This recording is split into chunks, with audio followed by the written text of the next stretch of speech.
सुप्रभात छात्रों, एक बार फिर आप लोगों का द मैथमेटिक्स क्लासेस में स्वागत है। जैसा कि पिछले क्लास में हम आपको डिटर्मिनेंट्स शुरू किए थे और डिटर्मिनेंट्स क्या है, डिटर्मिनेंट को कैसे हम लोग सॉल्यूशन करते हैं, चाहे वो 1 ऑर्डर का हो कि 2 ऑर्डर का हो कि 3rd ऑर्डर का हो। और उसमें जो होता है डिटर्मिनेंट को जब हम लोग एक्सप्लेनेशन करते हैं, एक्सपेंड करते हैं, तो उसमें क्या प्लस क्या माइनस वो पिछले वीडियो में डाल चुके हैं और उसके संबंधित 4.1 का भी प्रॉब्लम सॉल्व कर दिए हैं। आज हम आपको पढ़ाएंगे प्रॉपर्टीज ऑफ डिटर्मिनेंट, सारणिक का गुण। 7-8 प्रॉपर्टीज है, उसको आज देखेंगे। तो पहला प्रॉपर्टीज है, पहला गुण है, ये कहता है यदि किसी सारणिक के पंक्तियों को संगत स्तंभों में बदला जाता है तो सारणिक के मान में कोई परिवर्तन नहीं होता है। डिटर्मिनेंट जब भी होता है तो केवल स्क्वायर मैट्रिक्स का होता है। और यहाँ कह रहा है जब रो को संगत मतलब कॉरस्पॉन्डिंग कॉलम में चेंज करेंगे तो उसके वैल्यू में कोई चेंजिंग नहीं होगा। संगत कॉरस्पॉन्डिंग कॉलम का मतलब हो गया, जैसे R1 को चेंज करना है C1 में, R1 1 लेना है तो इधर भी 1 लेना है। जैसे R2 है तो क्या होगा C2, R3 है तो क्या होगा C3। जैसा कि पहला है यहाँ पर हम लिखे हैं, ये आपका प्रॉपर्टी है। पहला डिटर्मिनेंट हम मान लिए हैं, ये determinant A1 B1 C1 A2 B2 C2 A3 B3 C3, ये क्या है, इसका एलिमेंट है इस डिटर्मिनेंट का। और ये 3rd ऑर्डर का है। इसमें क्या किए, एक्सपेंड कर दिए हैं R1 के अनुसार, एक्सपेंडिंग अलोंग R1। आपको बताएं किसी से भी एक्सपेंड करेंगे तो इसका वैल्यू सेम ही आएगा, चाहे आप R1 से एक्सपेंड कीजिए कि R2 से कीजिए कि R3 से कीजिए कि C1 से या C2 से या C3 से, किसी से भी करेंगे वैल्यू सेम आएगा। तो हम क्या किए हैं, एक्सपेंडिंग अलोंग R1 के अनुदिश इसको प्रसरण किए हैं। तो R1 में आप भली भांति जानते हैं या पिछले वीडियो में देख चुके हैं, जो ये R1 में इसका वैल्यू, इसका साइन प्लस होगा, इसका माइनस होगा, इसका क्या होगा प्लस। तो हम लिखे हैं प्लस A1। अब A1 है तो उसके सामने का ये रो और ये कॉलम समाप्त होगा, जो रेस्ट एलिमेंट है वो बचेगा B2 C2 B3 C3। देख लीजिए, अब ये है माइनस B1 होगा, पहला रो दूसरा कॉलम, तो ये होगा माइनस B1। इसके सामने का रो और ये कॉलम समाप्त होगा तो A2 C2 A3 C3। देख लीजिए, फिर ये है पहला रो तीसरा कॉलम, तो ये होगा C1, इसके सामने का रो और ये कॉलम समाप्त A2 B3 A3 B2। देख लीजिए है। अब इसको बोले हैं जब 2 ऑर्डर का डिटर्मिनेंट कैसे सॉल्व करते हैं, तो पहले डायगोनल एलिमेंट को मल्टीप्लाई करते हैं, उसके बाद रेस्ट एलिमेंट को मल्टीप्लाई करके माइनस करते हैं। ये A1 B2 C3 minus B3 C2 minus B1 A2 C3 minus A3 C2 plus C1 A2 B3 minus A3 B2। अब इसको एक्सपेंड कर लिए R1 के अलावा। अब जो डिटर्मिनेंट का प्रॉपर्टी है पहला, उसके अनुसार ये डिटर्मिनेंट 1 लिए हैं। जैसे डिटर्मिनेंट ये है, अब डिटर्मिनेंट 1 लिखे। कह रहा है रो को कॉरस्पॉन्डिंग कॉलम मतलब पंक्ति को संगत स्तंभ में बदलना है, अर्थात R1 बदल जाएगा किस में, C1 में। देख लीजिए, ये R1 है, इसमें बदल गया C1 में। ये R2 है, ये बदल गया किस में, C2 में। ये R3 है, यही बदल गया किस में, C3 है। यही है पंक्तियों को संगत स्तंभों में बदलना। अब इसको भी एक्सपेंड कीजिएगा तो इसका वैल्यू और इसका वैल्यू दोनों क्या होगा, सेम होगा। यही आपका प्रॉपर्टी है। तो इसको एक्सपेंड किए हैं हम C1 से, बोले हैं किसी से भी तोड़ेंगे तो आंसर सेम आता है। तो हम C1 से इसलिए तोड़े हैं तो C1 में A1 B1 C1 है और इसमें भी है A1 B1 C1। तो इसमें C1 में ये होगा प्लस, ये माइनस और ये plus 3। Expanding along C1, expanding along C1। तो हम लिखे हैं इसका वैल्यू प्लस A1 होगा, तो इसके सामने का ये रो और ये कॉलम समाप्त होगा B2 B3 C2 C3। देख लीजिए, B2 B3 C2 C3। अब ये होगा माइनस B1, इसके सामने का ये रो और ये कॉलम समाप्त होगा A2 A3 C2 C3। देख लीजिए है। फिर होगा ये माइनस C1, पहला रो है और सॉरी तीसरा रो और क्या कहते हैं पहला कॉलम है, इसका वैल्यू प्लस में आएगा प्लस C1। ये और ये समाप्त होगा A2 A3 B2 B3। देख लीजिए, A2 A3 B2 B3। अब इसको सॉल्व करेंगे, B2 C3 B3 C2, यहाँ से minus B1 A2 C3 A3 C2 plus C1 A2 B3 B2 A3। अब देखिए, ये है डिटर्मिनेंट 1 का वैल्यू, डिटर्मिनेंट 1 का वैल्यू और डिटर्मिनेंट का वैल्यू दोनों सेम है, इसलिए लिखे हैं clearly determinant 1 is equal to determinant. अर्थात किसी भी डिटर्मिनेंट में अगर रो को कॉरस्पॉन्डिंग कॉलम में हम चेंज कर देंगे तो उसके वैल्यू में कोई चेंजिंग नहीं होता है। अर्थात जो डिटर्मिनेंट का मान होगा वही प्रॉपर्टी के आधार पर भी बनाइएगा तो सेम ही आएगा। वही कह रहा था पहला प्रॉपर्टी, यदि किसी सारणी के पंक्तियों को संगत स्तंभों में बदला जाता है तो सारणिक के मान में कोई परिवर्तन नहीं होता, अर्थात जो सारणिक का मान होगा वही आएगा। किसी भी डिटर्मिनेंट में रो को बदल दीजिएगा कॉलम में, उसको एक्सपेंड कीजिएगा तो दोनों का वैल्यू क्या आएगा, सेम आएगा, दोनों का वैल्यू सेम आएगा। अब है अगला दूसरा प्रॉपर्टीज, देखिए दूसरा प्रॉपर्टीज क्या है। देखिए दूसरा प्रॉपर्टीज है, यदि किसी सारणी की कोई दो पंक्तियों या स्तंभों को परस्पर परिवर्तित कर दिया जाता है तब सारणी का चिन्ह परिवर्तित हो जाता है। इसका मतलब जानिए, कोई भी डिटर्मिनेंट है उसके किसी दो रो या दो कॉलम को आपस में मतलब परिवर्तित करेंगे, आपस में चेंज करेंगे। मतलब जैसे R1 को लिख देंगे R2 में, या R2 को लिख देंगे R3 में, या R3 को लिख देंगे R1 में, या R1 को लिख देंगे R3 में, किसी दो को आपस में चेंज करेंगे तो उस डिटर्मिनेंट का जो वैल्यू है वो क्या हो जाएगा, चेंज। चेंज का मतलब जो पॉजिटिव है वो नेगेटिव होगा, जो नेगेटिव है वो पॉजिटिव होगा। तो ये डिटर्मिनेंट बने हैं A1 B1 C1 A2 B2 C2 A3 B3 C3। इसमें R1 के अनुदिश एक्सपेंड किए हैं, ये प्लस, ये माइनस और ये फिर प्लस। तो A1 इसके सामने का रो और ये कॉलम समाप्त, जो 4 एलिमेंट बचेगा वो देखिए, माइनस B1 ये और ये समाप्त, फिर 4 एलिमेंट जो बच रहा है उसको लिख दीजिए, प्लस C1 ये और ये समाप्त होगा, जो 4 एलिमेंट बचेगा उसको।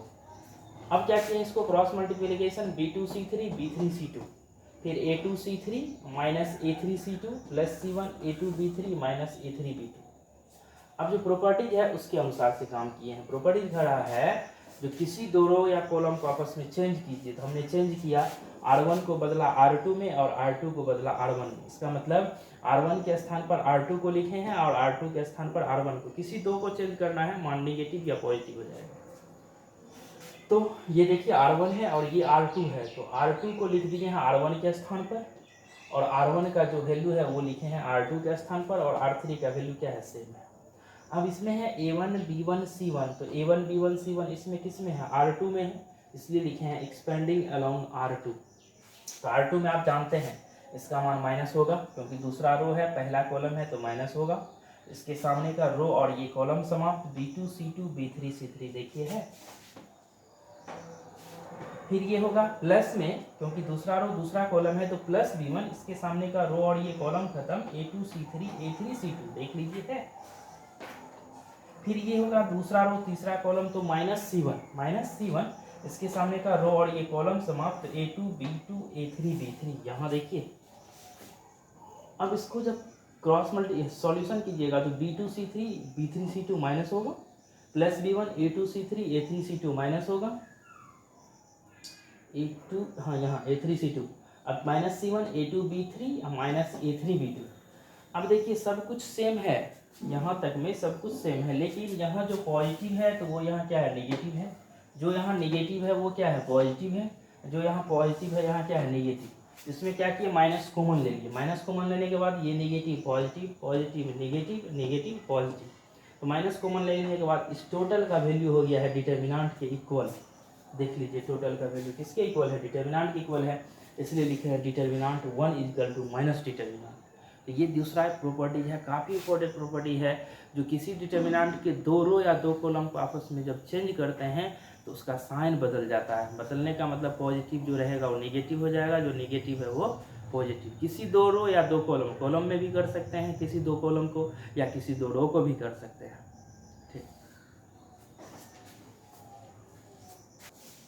ये तीसरा प्रॉपर्टी है, प्रॉपर्टीज ऑफ डिटर्मिनेंट को याद रखना जरूरी है, नहीं तो फिर सवाल नहीं बनेगा 4.2 से, और एक 5 नंबर का जरूर पूछेगा 4.2 से, 5 मार्क्स का क्वेश्चन, और ये 4.2 इंपॉर्टेंट चैप्टर है। तो तीसरा प्रॉपर्टीज कह रहा है, यदि किसी सारणी के कोई दो पंक्ति या स्तंभ को, जब हम लोग क्या सेम होगा, यदि किसी सारणी के कोई दो पंक्ति या स्तंभ सेम होगा, मतलब एकदम समान रहेगा, तो उसका वैल्यू क्या लिख देना है, 0। उसका वैल्यू क्या लिख देना है, 0। यदि किसी सारणी के कोई दो पंक्ति या स्तंभ क्या हो, समान हो, समान का मतलब क्या, उसका एलिमेंट सेम रहेगा, तो उसका वैल्यू क्या हो जाएगा, 0 हो जाएगा। जैसे हम डिटर्मिनेंट माने हैं ये A1 B1 C1 A2 B2 C2 A1 B1 C1, इसमें इस तरह से माने हैं कि R1 और R3 सेम है। देख लीजिए R1 में है A1 B1 C1, R3 में भी A1 B1 C1 है। कोई दो रो या दो कॉलम को सेम करना है, तो हम रो को सेम किए हैं R1 और R3 को, तब भी इसका वैल्यू 0 आएगा।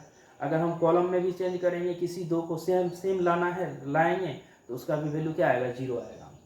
तो यहाँ R1 एंड R3 क्या है, सेम है, तो लिखे हैं एक्सपेंडिंग अलोंग R1, R1 से एक्सपेंड किए हैं, तो आप जानते हैं इसका वैल्यू प्लस में, इसके सामने का रो और ये कॉलम समाप्त, ये 4 एलिमेंट बचेगा, ये माइनस में होगा माइनस V1, ये रो और ये कॉलम समाप्त, ये 4 element A2 C2 A1 C1, फिर ये प्लस C1, ये रो और ये कॉलम समाप्त A2 B2 A1 B1। देख लीजिए, अब इसको तोड़े हैं तो A1 B2 C1 B1 C2 minus में minus V1 A2 C1 minus A1 C2 plus C1 A2 B1 minus A1 B2। अब क्या किए हैं, इससे मल्टीप्लाई कर दिए हैं सब में, इससे इस दोनों में किए हैं, फिर इससे इसमें किए हैं, फिर इससे इसमें किए।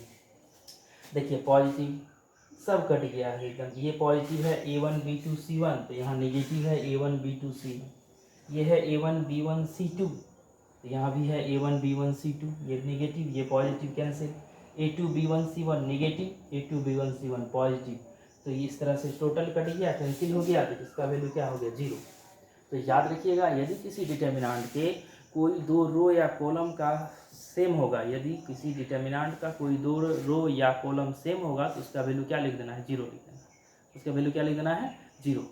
अगला प्रॉपर्टी दिखाएंगे, यदि किसी डिटर्मिनेंट के कोई एक रो या कॉलम का सभी एलिमेंट अगर 0 होता है तो डिटर्मिनेंट का वैल्यू क्या हो जाएगा, 0। अब चौथा प्रॉपर्टी है उसको देखेंगे।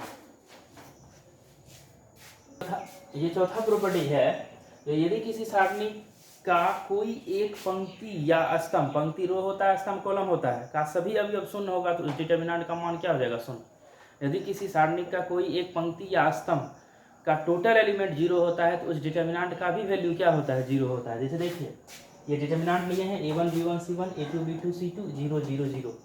ये 0 0 R1 में लिख दीजिए या R2 में लिख दीजिए या R3 में या C1 में या C2 में या किसी एक में लिखिए टोटल एलिमेंट 0। तो हमने R3 में लिख दिया उसका टोटल एलिमेंट 0। अब एक्सपेंड कर दिए हैं R3 के एक्सपेंडिंग अलोंग R3, R1 से कीजिए R2 से R3 से किसी से भी कीजिए 0 ही आएगा। एक्सपेंड किए हैं R3 से, तो ये तीसरा रो है, पहला कॉलम है तो ये प्लस में आएगा और इसके सामने का ये रो और ये कॉलम समाप्त हो जाएगा, ये 4 एलिमेंट बचेगा। देखिए -0, क्योंकि तीसरा रो दूसरा कॉलम है तो -0, इसके सामने का ये रो और ये कॉलम समाप्त, ये दोनों और ये दोनों एलिमेंट बचे। फिर ये तीसरा रो पहला कॉलम है तो +0, ये और ये समाप्त, A1 B1 A2 B2। देखें अब ये 0 से मल्टीप्लाई है, 0 × है तो ये टोटल क्या होगा, 0, ये भी 0, ये भी 0, 0 - 0 + 0 = 0। ये है आपका 0 मतलब। तो याद रखिएगा, यदि किसी डिटर्मिनेंट का कोई एक पंक्ति या स्तंभ का सभी एलिमेंट 0 होता है तो उस डिटर्मिनेंट का वैल्यू क्या होता है, 0 होता है। अब अगला प्रॉपर्टी देखेंगे। ठीक, ये अगला प्रॉपर्टी है, यदि किसी सारणी के किसी एक पंक्ति या स्तंभ में किसी अचर संख्या k से गुना करेंगे तो पूरा डिटर्मिनेंट में ही k से गुना हो जाएगा। अचर संख्या k का मतलब है उसके जगह पर 2 3 4 5 से भी गुना करेंगे तो पूरा डिटर्मिनेंट में उससे गुना हो जाएगा जिससे गुना कीजिएगा। यदि किसी सारणी के किसी एक पंक्ति या स्तंभ में किसी अचर संख्या k से गुना करते हैं तो पूरा डिटर्मिनेंट में k से क्या हो जाएगा, गुना हो जाएगा। वही है प्रॉपर्टीज। तो लिख लिए हैं, ये एक डिटर्मिनेंट माने हैं, इसको एक्सपेंड किए हैं R1 से। ये कैसे हुआ समझ रहे होंगे आप लोग। अब क्या है, प्रॉपर्टी कह रहा है कि किसी एक रो या कॉलम के प्रत्येक एलिमेंट में आपको k से मल्टीप्लाई करना है। k एक अचर संख्या, उसकी जगह पर 2 3 4 कुछ भी हो सकता है। तो हमने क्या किया, R1 में k से मल्टीप्लाई किया और R1 के स्थान पर लिखा। R1 में k से मल्टीप्लाई किया और R1 के स्थान पर लिखा। यहाँ देखिए R1 में किससे मल्टीप्लाई किए हैं और R1 की जगह पर लिखे हैं, तो इसमें मल्टीप्लाई करेंगे k से K1 KB1 KC1। देखिए K1 KB1 KC1 मल्टीप्लाई करके R1 के स्थान पर लिख दिए। अब इसको तोड़े हैं R1 से, एक्सपेंडिंग अलोंग R1, ये प्लस ये माइनस और ये प्लस, तो प्लस इसके सामने का ये रो और ये कॉलम समाप्त, ये 4 एलिमेंट, ये माइनस में आएगा, फिर इसके सामने का रो कॉलम समाप्त, ये दोनों और ये दोनों एलिमेंट बचेगा, फिर ये आएगा प्लस में, ये और ये समाप्त, ये 4 एलिमेंट।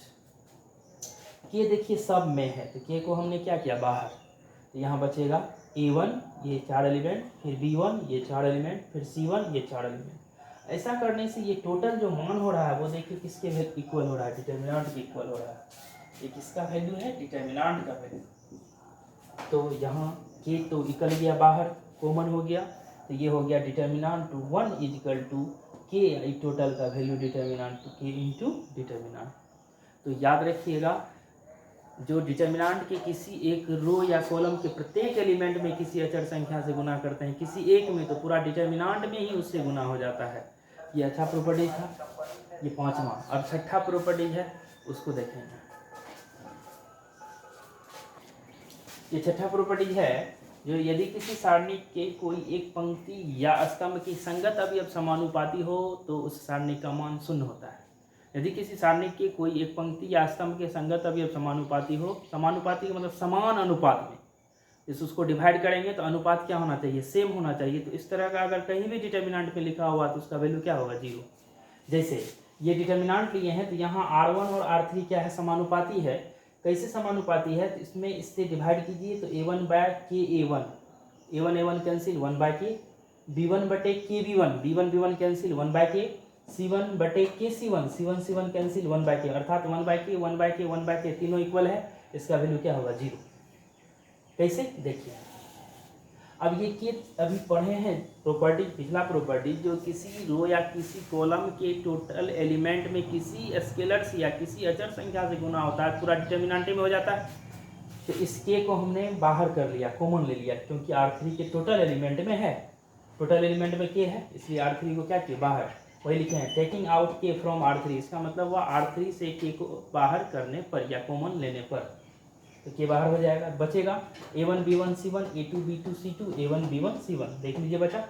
अब इसका वैल्यू होगा 0, कैसे, क्योंकि R1 और R3 क्या है, सेम है, A1 B1 C1 A1 B1 C1। तो हम पढ़ाए हैं कि किसी भी डिटर्मिनेंट का दो रो या दो कॉलम सेम होता है तो उसका वैल्यू क्या होता है, 0 होता है। तो यहाँ A1 ये R1 और R3 सेम है, इसका वैल्यू क्या होगा, 0। तो k इंटू 0 इक्वल टू 0, तो डिटर्मिनेंट का वैल्यू 0। तो याद रखिएगा, किसी भी डिटर्मिनेंट का रो या कॉलम अगर समानुपाती होता है तो उसका वैल्यू क्या लिख देना है, 0 लिख देना है। अब सातवां प्रॉपर्टी देखेंगे। ये देखिए सातवां प्रॉपर्टी है, इसको प्रूफ कर लीजिएगा, समझा देते हैं अपने से। ये कह रहा है यदि किसी सारणी के किसी पंक्ति या स्तंभ का प्रत्येक अवयव दो या दो से अधिक राशियों का योग हो, मतलब योगफल के रूप में लिखा हुआ रहेगा, तो उसको दो अलग अलग सारणी या उससे अधिक के योगफल के रूप में भी हम लिख सकते हैं। जैसे देखिए ये एक डिटर्मिनेंट है A1 plus lambda 1 A2 plus lambda 2 A3 plus lambda 3 B1 B2 B3 C1 C2 C3। इस डिटर्मिनेंट में आप क्या देख रहे हैं, ये R1 का टोटल एलिमेंट जो है वो प्लस में है, योग के रूप में लिखा हुआ है। तो योग के रूप में लिखा हुआ है तो इसको अलग अलग हम लोग सारणी के योगफल के रूप में लिखेंगे। कैसे, जैसे देखिए ये प्लस है तो लिखेंगे A1 B1 C1 A2 B2 C2 A3 B3 C3। देखिए लिख दिए, यहाँ प्लस है तो देंगे हम लोग प्लस, फिर lambda 1 lambda 2 lambda 3 B1 B2 B3 C1 C2 C3। देख लीजिए lambda 1 lambda 2 lambda 3 B1 B2 B3 C1 C2 C3। तो अगर इस रूप में रहेगा, इससे प्लस के रूप में लिखा हुआ रहेगा तो उसको दो अलग अलग सारणी के योगफल के रूप में हम लोग लिखेंगे। अब इसको अगर प्रूफ कीजिएगा, इसको भी एक्सपेंड कर लीजिएगा R1 के अलावा, फिर इसको भी कीजिएगा, दोनों को जोड़िएगा तो दोनों का वैल्यू क्या आएगा, सेम आएगा, दोनों का वैल्यू सेम आएगा। अब यहाँ देखिए एक बार समझिएगा, डिटर्मिनेंट में जो ऐड होता है वो डिफरेंट एलिमेंट में ऐड होता है, सेम एलिमेंट में ऐड नहीं होता है। जैसे ये A1 A2 A3 lambda 1 lambda 2 lambda 3 ये डिफरेंट है तो जुटेगा। जैसे A1 में ये लेमडा 1 जुटेगा तो A1 प्लस लेमडा 1 होगा, A2 में लेमडा 2 जुटेगा तो A2 प्लस लेमडा 2 होगा, A3 में लेमडा 3 जुटेगा तो A3 प्लस लेमडा 3 होगा, क्योंकि डिफरेंट है। यहाँ है B1, यहाँ भी क्या है B1, तो ये सेम हो गया तो नहीं जुटेगा, वो B1 ही रहेगा।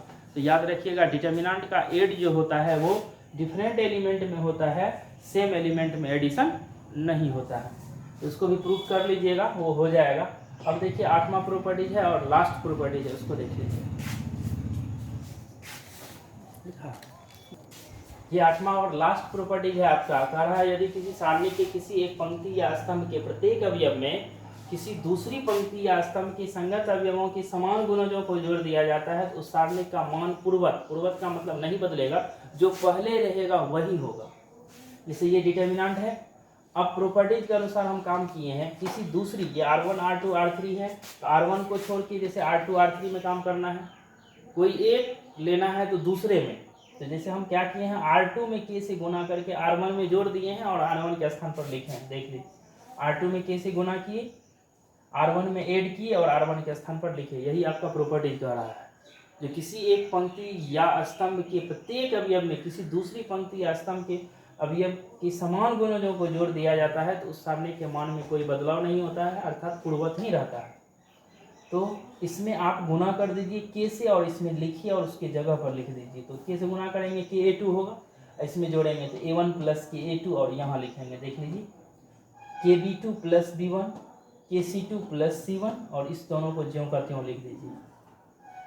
अभी तुरंत प्रॉपर्टीज पढ़े हैं, कुछ या सभी एलिमेंट अगर प्लस में होता है तो उसको अलग अलग सारणिक के योगफल के रूप में लिखते हैं, तो अलग अलग सारणिक के योगफल के रूप में वहाँ लिखे हैं A1 B1 C1 A2 B2 C2 A3 B3 C3, देख लीजिए। फिर plus KA2 KB2 KC2 A2 B2 C2 A3 B3 C3। अब यहाँ के इससे बाहर हो जाएगा, प्रॉपर्टीज पढ़े हैं, जो किसी सारणी के किसी एक पंक्ति या स्तंभ में किसी अचर संख्या के से गुना करते हैं पूरा डिटर्मिनेंट में गुना हो जाता है। के को हमने बाहर किया तो A2 B2 C2 A2 B2 C2 A3 B3 C3, ये दोनों सेम हो गया R1 और R2। तो पढ़े हैं जब दो रो या दो कॉलम का एलिमेंट सेम होता है तो उसका वैल्यू 0 होता है, तो ये 0 हो जाएगा। और ये टोटल का वैल्यू क्या है, डिटर्मिनेंट, इसलिए लिखे हैं डिटर्मिनेंट प्लस के इंटू 0, इसका वैल्यू 0 हो गया तो डिटर्मिनेंट 1 इक्वल टू क्या हो गया, डिटर्मिनेंट। तो ये है आपका लास्ट प्रॉपर्टीज, 8वां प्रॉपर्टीज, और ये प्रॉपर्टीज आपका समाप्त हो गया। अब इसको पढ़ लीजिएगा ठीक से, कोई दिक्कत होगा तो पूछ लीजिएगा या कॉल कीजिएगा या कमेंट में लिखिएगा। इतना करने के बाद कल से 4.2 का प्रॉब्लम सॉल्व होगा या बनाइएगा, नहीं बनेगा तो टोटल को हम बनाएंगे, क्योंकि ये चैप्टर इंपॉर्टेंट है और इससे क्वेश्चन पूछता है।